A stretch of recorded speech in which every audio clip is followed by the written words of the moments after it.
নমস্কার এভরিওয়ান, সবাইকে ওয়েলকাম করছি নতুন একটি রেসিপি দেখার জন্য। আশা করি আপনারা সবাই ভালো আছেন। আজকে পাকা আম দিয়ে পোয়া পিঠা। পাকা আম দিয়ে যে এত সুন্দর একটা পিঠা তৈরি করা যায় আগে জানতাম না। আমি কিন্তু আজকে প্রথম তৈরি করলাম, আর পিঠাটা প্রথমবারেই কিন্তু এতটা সুন্দর হবে ভাবতে পারিনি। খেতে ভীষণ সুস্বাদু। আপনারা চাইলে পাকা আম দিয়ে খুব সহজে এই পোয়া পিঠাটা বা তেলের পিঠাটা তৈরি করে নিতে পারেন। এবার চলুন কথা না বাড়িয়ে রেসিপিটি শুরু করা যাক। এখানে ২টা পাকা আম নিলাম। আম ২টা কিন্তু খুব ভালোভাবে পেকেছে। আপনারা চাইলে আমের পরিমাণটা আরেকটু বাড়িয়ে তুলতে পারেন। এখন যেটা করতে হবে, আমের খোসাটাকে ভালোভাবে ছাড়িয়ে ছোট ছোট করে কেটে নিতে হবে। আমি ছোট ছোট করে কেটে নিলাম। এরপরে ব্লেন্ডারে খুব ভালোভাবে পেস্ট তৈরি করে নিতে হবে। আমের এই পোয়া পিঠাটা আপনারা খেয়েছেন কিনা জানি না। যদি না খেয়ে থাকেন অবশ্যই কিন্তু এই পিঠাটা তৈরি করে দেখুন। খেতে যে এতটা ভালো হয়, আপনার ফ্যামিলিকে খাওয়ালে আপনার প্রশংসা না করে কিন্তু পারবে না। তাছাড়া হঠাৎ কোনো অতিথি আপ্যায়ন কিংবা সামনে যেহেতু ঈদ আসছে, আপনারা ঈদে স্পেশালভাবে এই পিঠাটা কিন্তু তৈরি করে নিতে পারেন। আমের পেস্টটা আমি খুব ভালোভাবে তৈরি করে নিলাম। এবার এক সাইডে রেখে দিব। এখন যে উপকরণগুলো লাগবে একবার দেখিয়ে দিচ্ছি। এখানে আমি চাল নিলাম। চাল প্রায় 200 গ্রাম ব্যবহার করব। আর চালটা কিন্তু 3 ঘন্টা আগে ভিজিয়ে রেখেছিলাম। এটা আতপ চাল। তবে আপনাদের হাতের কাছে আতপ চাল না থাকলেও চলবে। সিদ্ধ চাল হলেও কিন্তু খুব ভালোভাবে পিঠাটা তৈরি করা যাবে। তবে আপনারা চাইলে ভিজা চালের যে গুঁড়োটা আছে সেটাও ব্যবহার করতে পারেন। এবার এখানে 25 গ্রামের মতো আমি সুজি ব্যবহার করব। সুজির পরিমাণটা আপনারা দেখতেই পারছেন, এখানে কিন্তু প্রায় 25 গ্রামের মতোই রয়েছে। 200 গ্রাম চাল ব্যবহার করলাম, 25 গ্রাম সুজি ব্যবহার করলাম। এরপরে স্বাদ অনুযায়ী আপনারা মিষ্টিটা ব্যবহার করতে পারেন। চিনি এখানে প্রায় আমি 2 চামচ ব্যবহার করলাম। আর আমগুলো কিন্তু অনেকটাই মিষ্টি রয়েছে, তাই 2 চামচই চিনি ব্যবহার করলাম। এরপরে স্বাদটা বাড়িয়ে তোলার জন্য এখানে আমি 2 চামচ গুঁড়ো দুধ ব্যবহার করব। তাহলে পিঠার ফ্লেভারটা খুব ভালো আসবে। আপনারা চাইলে ট্রাই করতে পারেন, অথবা গুঁড়ো দুধের পরিমাণটা আরেকটু বাড়িয়ে তুলতে পারেন। এবার সামান্য পরিমাণে আমি একটু জল ব্যবহার করব, আর খুব ভালোভাবে পেস্টটাকে তৈরি করে নেব। একটুও যেন দানা থাকে না, সেভাবে কিন্তু পেস্টটা তৈরি করে নিতে হবে।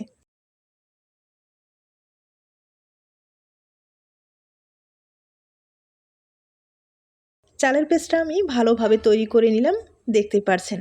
এবার একটা পাত্রে ঢেলে নিতে হবে। তবে পেস্টে যদি কোনো রকম দানা থাকে সেক্ষেত্রে কিন্তু আপনারা চেলে নিতে পারেন। চেলে নিলে সবচেয়ে বেশি ভালো হবে।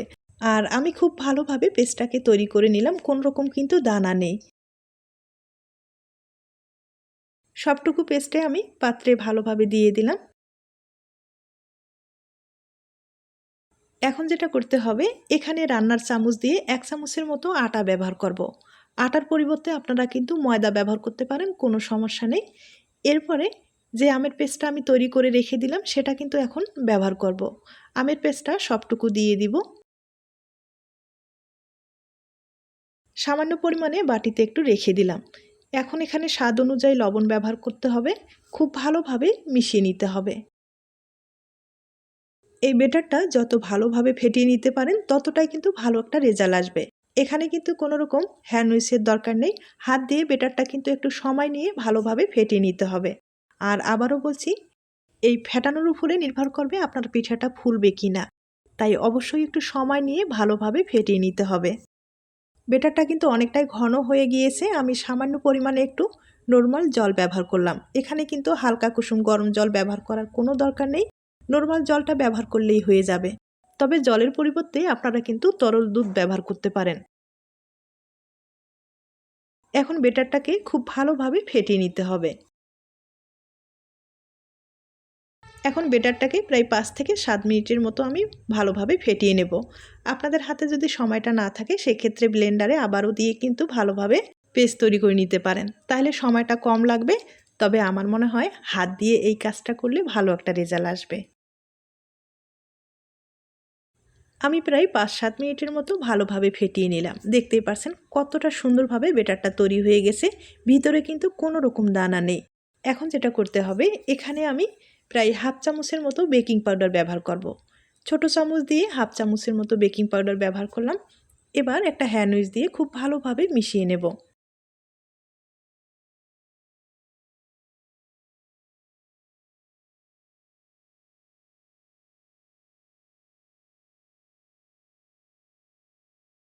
বেটারটা আমি খুব ভালোভাবে তৈরি করে নিলাম। এবার আপনাদের ঘনত্বটা দেখিয়ে দিচ্ছি। দেখতেই পারছেন, এর চেয়ে কিন্তু পাতলা করা যাবে না, এরকমই ঘন থাকবে। পাতলা করলে পিঠাটা কিন্তু তেলে দেওয়ার সাথে ছড়িয়ে যাবে, তাই এরকমই ঘন রাখতে হবে। পিঠার জন্য বেটারটা কিন্তু আমি সম্পূর্ণ রেডি করে নিলাম। এখন এই বেটারটা একটা গ্লাসে কিছুটা পরিমাণে ঢেলে নিব। আপনারা চাইলে কাপের মধ্যেও ঢেলে নিতে পারেন, তাইলে কিন্তু ভাজার ক্ষেত্রে সুবিধা হবে, কোনো আঁকাবাঁকা হবে না। এক জায়গায় বেটারটা থাকলে পিঠাটা কিন্তু গোল হবে, দেখতে ভালো লাগবে। এবার আপনাদের চুলায় নিয়ে যাচ্ছি। কড়াইয়ে পরিমাণ মতো তেল ব্যবহার করতে হবে, তেলটা ভালোভাবে গরম করে নিতে হবে। এরপরে বেটার দিয়ে দিতে হবে, আর বেটার দেওয়ার পরে নাড়াচাড়া কিন্তু করা যাবে না। এ পর্যায়ে চুলার আঁচটা মিডিয়ামে থাকতে হবে। এখন আমি একটা চামচের সাহায্যে এভাবে তেল ছড়িয়ে দেব, তাহলে দেখবেন পিঠাটা কিন্তু এমনিতেই ফুলে উঠবে। দেখতেই পারছেন কতটা সুন্দরভাবে ফুলে উঠেছে, একবারে ফুটবলের মতো ফুলে উঠেছে। এই পিঠা দেখলে যে কেউ লোভ সামলাতে পারবে না। এখন পিঠাটাকে আমি উল্টে পাল্টে একবারে মুচমুচে করে ভেজে নিব। তবে একটু সময় নিয়ে মুচমুচে করে ভাজলে পিঠাটা খেতে ভালো লাগবে। তবে আপনারা চাইলে একটু নরম করেও ভেজে নিতে পারেন। আর আবারও বলছি, একটু মুচমুচে করে ভাজলে পিঠাটা খেতে কিন্তু ভালো লাগবে, কালারটাও ভালো আসবে, দেখতেও ভালো লাগবে এবং খেতেও ভালো লাগবে। আমি একটু সময় নিয়ে মুচমুচে করে ভেজে নিলাম, কালারটাও ভালো এসেছে, দেখতেই পারছেন।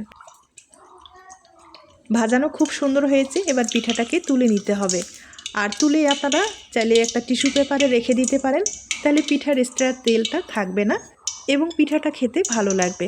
দেখতেই পারছেন কতটা সুন্দরভাবে পিঠাটা কিন্তু হয়েছে, কালারটাও ভালো এসেছে। আর এরকম মুচমুচে পিঠা খেতে দুর্দান্ত লাগবে। একইভাবে আমি আরও আপনাদের ভেজে দেখিয়ে দিচ্ছি।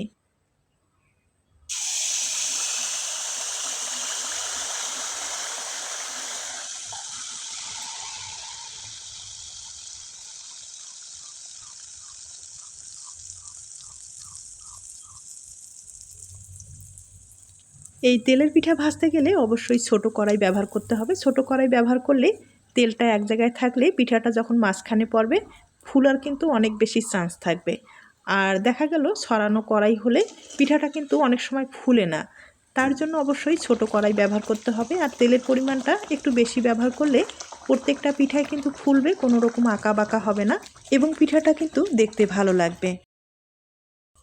একবারে মুচমুচে করে ভেজে নিলাম, দেখতে পারছেন। এবার তুলে নিতে হবে।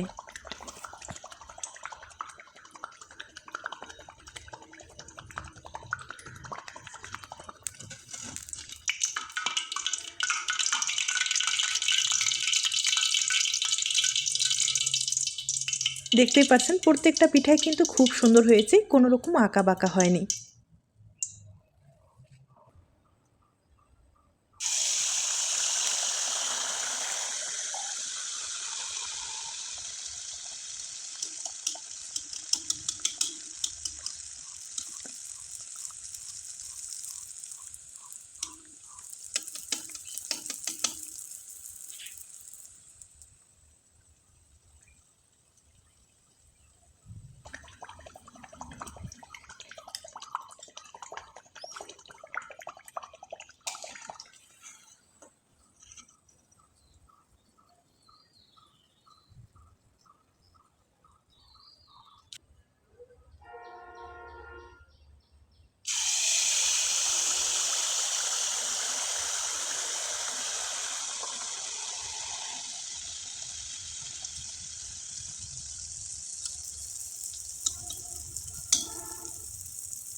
আমি আপনাদের অনেক কয়েকটা পিঠা ভেজে দেখিয়ে দিলাম।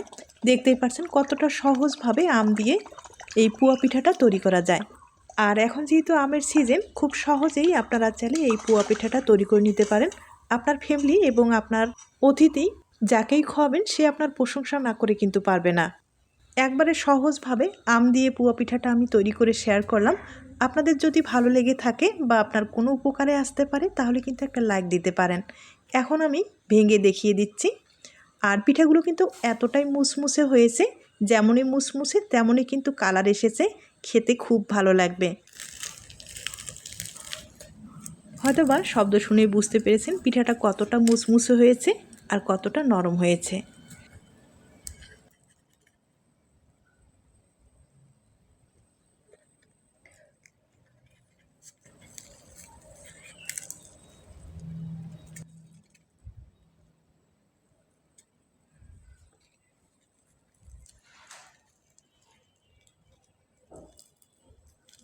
পিঠাটা একবারে ভালোভাবে ভেঙে দেখিয়ে দিলাম, দেখতেই পারছেন কতটা সুন্দরভাবে পিঠাটা হয়েছে।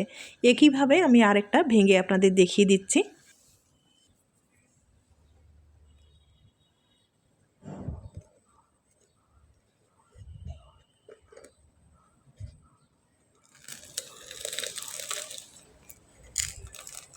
দেখতেই পারছেন প্রত্যেকটা পিঠাই কিন্তু খুব সুন্দর হয়েছে, একবারে মুসমুসে হয়েছে। এরকম পিঠা থাকলে খেতে কিন্তু দুর্দান্ত লাগবে। দেরি না করে আম দিয়ে খুব সহজেই এই পিঠাটা আপনারা তৈরি করে নিতে পারেন। আমি আবারও বলছি, খেতে ভীষণ সুস্বাদু। এই পিঠাটা যাকেই খাওয়াবেন সে আপনার প্রশংসা না করে পারবে না, আমি আবারও বলছি। আজ তাহলে এ পর্যন্ত, নতুন কোনো রেসিপির সাথে আবার দেখা হবে। নতুন রেসিপির জন্য সবাইকে আমন্ত্রণ রইল। সবাই ভালো থাকবেন, সুস্থ থাকবেন এবং নিরাপদে থাকবেন। নমস্কার।